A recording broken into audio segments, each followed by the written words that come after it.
आज की online class में बच्चों आपका स्वागत है।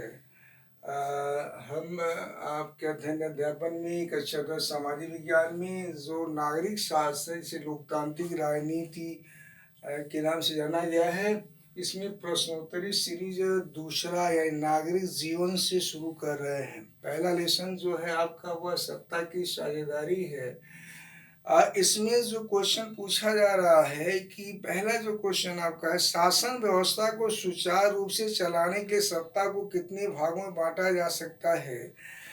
तो ये इसका उत्तर बच्चों होगा कि शासन सत्ता को सुचारू रूप से चलाने के लिए सत्ता को कह सकते हैं कि 3 भागों में बांटा जा सकता है: व्यवस्थापिका, कार्यपालिका और न्यायपालिका।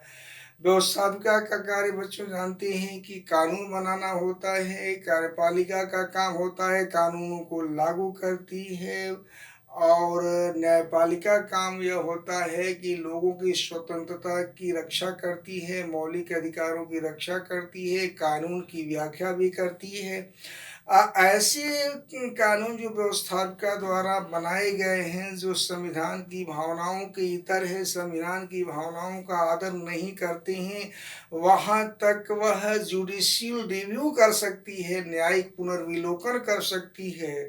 और संविधान की भावनाओं के इतर जो कानून हैं उस पर पुनर्विचार करने के लिए व्यवस्थापिका को भेज सकती है, पुनर्विचार करे। तो इसका उत्तर हमने कहा कि सत्ता को सुचारू रूप से चलाने के लिए कितने भागों में बांटा गया है। वह है भाग आपका, हमने कहा कि व्यवस्थापिका, कार्यपालिका और न्यायपालिका। इसमें यह दूसरा जो क्वेश्चन है कि आपका सत्ता का कह सकते हैं कि क्षैतिज वितरण क्या होता है। सत्ता का जो क्वेश्चन है, सत्ता का जो क्षैतिज वितरण क्या है, क्षैतिज या हॉरिजॉन्टल वितरण क्या होता है। तो इसमें 3 उसका उत्तर हो जाएगा सत्ता का क्षैतिज वितरण में, यानी कि पैरेलल कह सकते हैं, हॉरिजॉन्टल कह सकते हैं। उसमें व्यवस्थापिका आती है, उसके बाद से आपकी कार्यपालिका आती है, उसके बाद से आपकी न्यायपालिका आती है। और यह तीनों कह सकते हैं कि नियंत्रण और संतुलन के सिद्धांत पर होते हैं। यह कह सकते हैं इस पे आपका नियंत्रण करेगी या इस पे नियंत्रण करेगी। यह व्यवस्थापिका हो सकता है न्यायपालिका के मेंबर के चुने, या कार्यपालिका प्रस्ताव रख के उससे न्यायपालिका के जो जज हैं चुने जाते हैं। तो इस तरह एक दूसरे से ये नियंत्रण और संतुलन द्वारा जुड़े होते हैं। चेक्स एंड बैलेंस थ्योरी द्वारा एक दूसरे से यह कह सकते हैं कि जुड़े हुए हैं, एक दूसरे पर नियंत्रण है और संतुलन बनता है।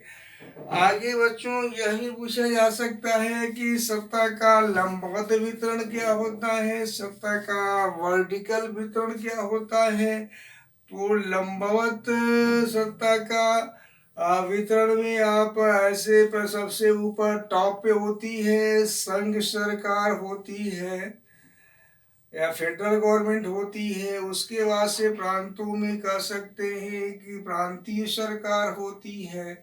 अलग अलग देशों में अलग अलग नाम भी उसका हो सकता है, प्रांतीय सरकार, या इसे एकक कहते हैं, या इसे इकाइयों की सरकार भी आप कह सकते हैं, इकाइयों की सरकार कह सकते हैं। सबसे नीचे आप कह सकते हैं स्थानीय सरकार होती है, या लोकल बॉडी की सरकार होती है, स्थानीय निकाय होते हैं, नगर के लिए, गांव के लिए होते हैं। इस तरह यह लंबवत वर्टिकल वितरण हो गया सरकार का। सबसे ऊपर में कहा संघ सरकार, जो राष्ट्रीय महत्व के विषय है वो संघ सरकार देखती है। जो राज्य स्तर के विषय प्रांतीय सरकार या एकक को दिया जाता है, और उससे कुछ शक्ति के विकेंद्रीकरण पर जो है वह स्थानीय सरकारों को दिया जाता है। यह जो शक्तियां हैं आपकी वह संविधान से प्रदान की जाती हैं। जैसे संयुक्त राज्य अमेरिका में आपकी संघात्मक सरकार आपकी है, बेल्जियम में सर भारत में है, ऑस्ट्रेलिया में है, नाइजीरिया में है, कनाडा में यह संघात्मक सरकार है। अलग अलग शक्तियों का वितरण किया गया है। जैसे कह सकते हैं कि कुछ संविधान में ऐसी व्यवस्था है कि संघ की शक्तियां गिना दी गई हैं और शीर्ष शक्तियां प्रांतों को, एककों को, इकाइयों को दे दी गई हैं। लेकिन भारत में संघ की, भारत की व्यवस्था कुछ विशिष्ट प्रकार की है। यहाँ पे संघ के लिए यूनियन शब्द का प्रयोग किया गया है। जैसे अम्बेडकर ने कहा भी है कि यहाँ का संघ कोई समझौते का प्रतिफल नहीं है, कोई कॉन्ट्रैक्ट नहीं हुआ, बल्कि यहाँ का जो संघ के लिए दो विशेषता है। यहाँ संघ के लिए यूनियन है, यह कोई समझौते का प्रतिफल नहीं। यहाँ का संघ है, यहाँ के राज्य हैं और राज्य यहाँ से अलग नहीं हो सकते हैं, संघ से अलग नहीं हो सकते हैं। तुमने कहा विश्व में अलग अलग देशों के लिए अलग अलग व्यवस्था होती है, लेकिन यह वर्टिकल वितरण सरकार हो गया, या कह सकते हैं कि सरकार का लंबवत वितरण हो गया। ये इस तरह की सरकार होती है। और इसके बाद से यानी हमने कहा कि सत्ता का एक क्षैतिज वितरण हो गया, एक सत्ता का लंबवत वितरण हो गया। अब यहाँ जो उदाहरण दिया गया है श्रीलंका का और बेल्जियम का, तो बेल्जियम में कह सकते हैं कि एक संघीय सरकार है, वहाँ पे संघात्मक सरकार है, एक पूरे देश के लिए है। उसके बाद से उसके जो दो प्रांत कह सकते हैं वहाँ के लिए, वो जहाँ बहुसंख्यक बेल्जियम बोलने वाले आपके लोग हैं, या फिर कह सकते हैं कि फ्रांसीसी बोलने वाले लोग हैं, वो है। तीसरी सरकार सामुदायिक सरकार है, यानी अपनी समस्याओं का निराकरण जो है वो बहुत बखूबी से बेल्जियम ने किया। लेकिन श्रीलंका में कह सकते हैं कि वहाँ एकात्मक सरकार, यानी सारी शक्ति संघ सरकार के पास है, राज्य सरकारों से कोई संविधान की शक्ति नहीं मिली हुई है। अपनी वो समस्याओं का बहुसंख्यकवाद के आधार पर निराकरण किया और इस तरह वह सत्ता में साझेदारी सुनिश्चित जो बेल्जियम ने किया, वह कह सकते हैं कि वह श्रीलंका ने नहीं किया। वो बहुसंख्यकवाद के आधार पर, यानी वहाँ सबसे ज़्यादा सिंगली समुदाय के लोग थे, उनको वरीयता दी गई।